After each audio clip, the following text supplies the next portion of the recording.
If you like this video, please give it a thumbs up, comment, and subscribe to my YouTube channel, as well as follow me and subscribe to me on all my other social media platforms.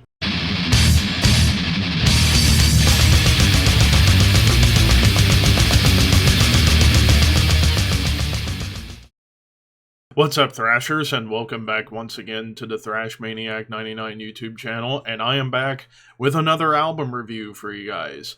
So yeah, this weekend, October 21st, not a whole lot came out, though there were two big releases.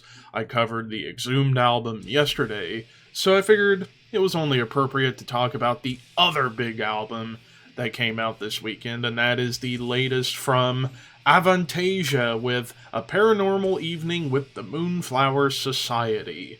That's a mouthful of a title, so yeah, but bottom line, I'm here to talk about Avantasia. Now, of course, Avantasia, I've talked about a couple of their albums in the past, most particularly the album Ghost Lights, when it came out in 2016, and I thought that was an exceptional double album. Much better than The Astonishing by Dream Theater, I'm just pointing that out. But don't know if I talked about their last album, Moonglow, from 3 years ago in 2019. But anyways, so yeah, Avantasia was a side project, still is a side project of Tobias Sammet from Edguy, which Edguy is a big European power metal band that's still going strong to this day. And this was his side project, and it's become a much bigger, grandiose thing with numerous guest musicians and vocalists coming in to do these albums. Most notable vocalists that come in are Jeff Tate, formerly of Queensryche, Floor Jansen from Nightwish, and Michael Kiske,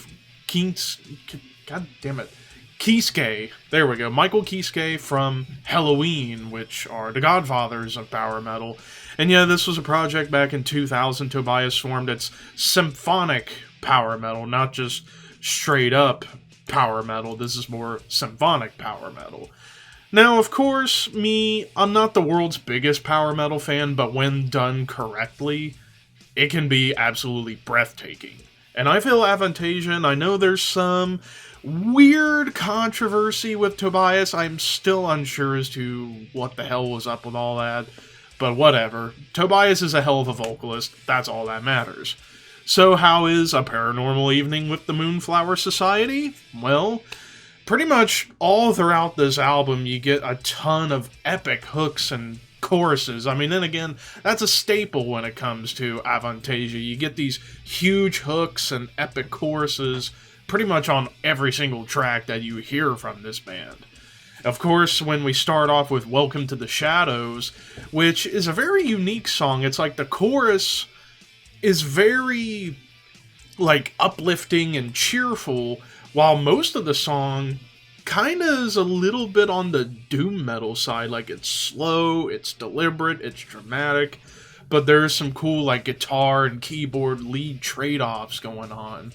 The Wicked Rule, The Night, it gets more sinister, but yet more aggressive.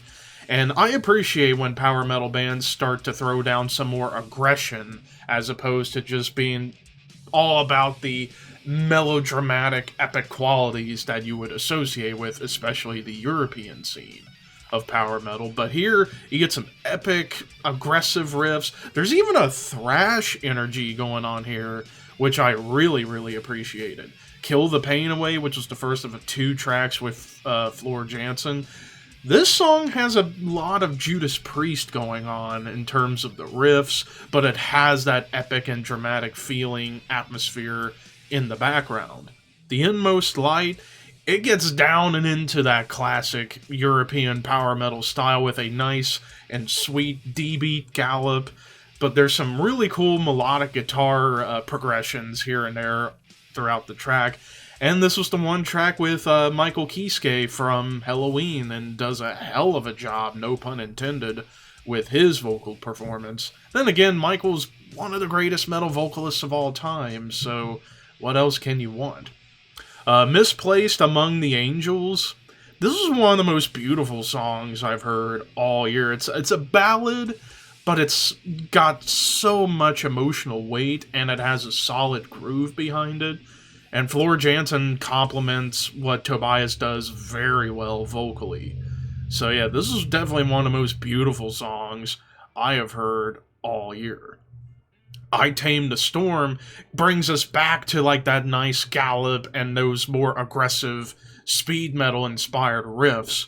Paper Plane is a very unique track as it's more of like a melodic hard rock song than it is a power metal or even speed metal or classic metal track.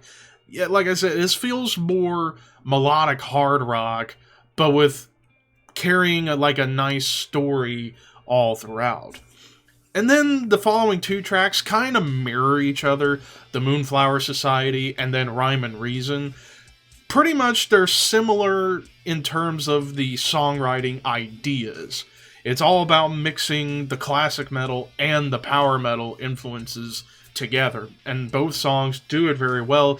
It just felt a little weird having them back to back when you could have had, say, Rhyme or Reason earlier in the album and then keep Moonflower Society towards the back half.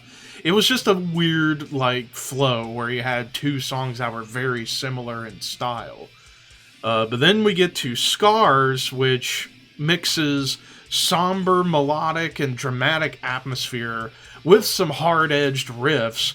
And also, this is where Geoff Tate from formerly of Queensryche comes in. And man, Jeff, despite how you feel about Geoff Tate and his dumbassery in terms of like Queensryche material from post-Empire through Dedicated to Chaos and how he basically took over the band and it sucked, but you can't deny he's still one of the best vocalists going to this day. And again, complements what Tobias does very well. But then we get to the finale track, and I'm going to have to try and pronounce this. Arabesque? I think I got it. Arabesque.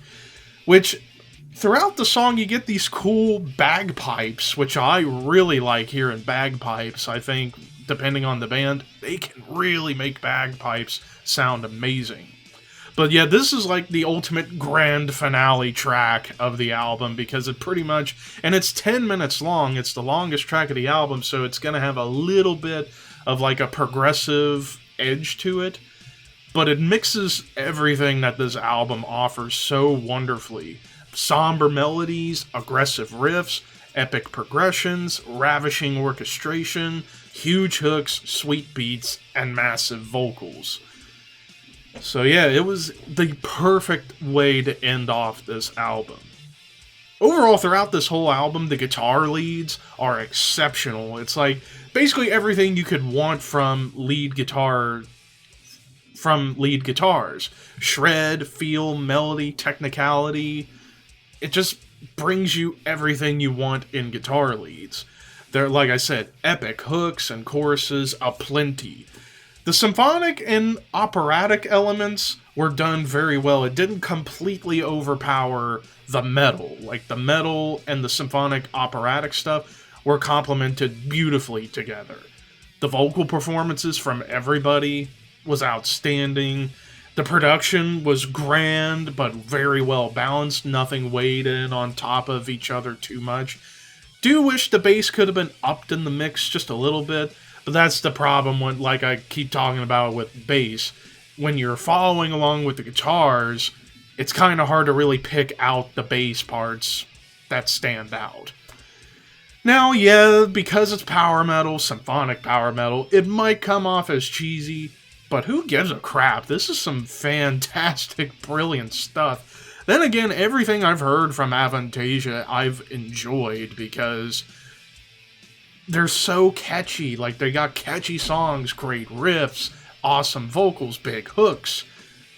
So, screw the cheese. I absolutely love this album. I'm giving this a 9.5 out of 10. This is by far, in terms of, like, classic metal inspired symphonic or power metal, this is up there amongst the best things I've heard this year in terms of that more classic oriented sound. I highly recommend you check this out.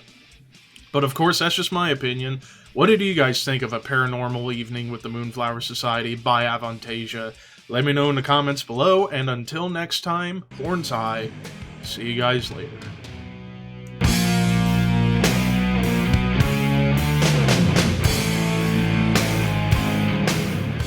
wake up. This is interesting. And Wow. I can go ahead and confirm.